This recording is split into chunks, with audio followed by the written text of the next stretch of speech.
শয়তানকে এই মাসে কেন শৃঙ্খলাবদ্ধ করে রেখেছে? 11 মাস তো আল্লাহ তাআলা তাকে শৃঙ্খলাবদ্ধ করেননি। এই মাসটিতে কেন শেকল দিয়ে আল্লাহ তাআলা বেঁধে রেখেছেন? কারণ আল্লাহ রাব্বুল আলামিন আমাদেরকে সৃষ্টির আগে সৃষ্টি করেছেন ইবলিসকে। ইবলিস আমাদের চাইতে বয়সে বড়, দুনিয়া সে আমাদের চাইতে বেশি দেখেছে, বেশি জেনেছে, শেয়ানা একটু আমাদের চাইতে বেশি। যার কারণে ইবলিসের সাথে আমাদের যে কুস্তি, এই কুস্তিতে বেশিরভাগ সময় মোস্ট অফ দ্য কেস সে আমাদেরকে পরাভূত করে, আমরা আসলে পারি না।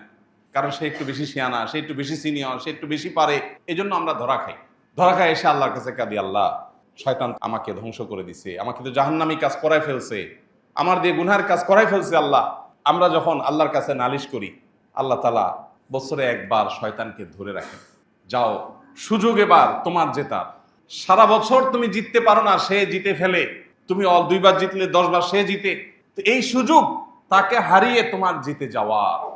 প্রিয় ভাইরা আমার, আল্লাহ সুবহানাহু ওয়া তাআলা এত চমৎকার ব্যবস্থাপনা আমাদের মাগফিরাত লাভের জন্য, আমাদের ইবাদতের আমলের ঘাটতি পুষিয়ে নেওয়ার জন্য, কিন্তু সেই সুযোগ আমরা কজন কাজে লাগাতে পারি? এই সুযোগ যদি আমরা কাজে লাগাতে না পারি, এর চেয়ে বড় হতভাগা কে?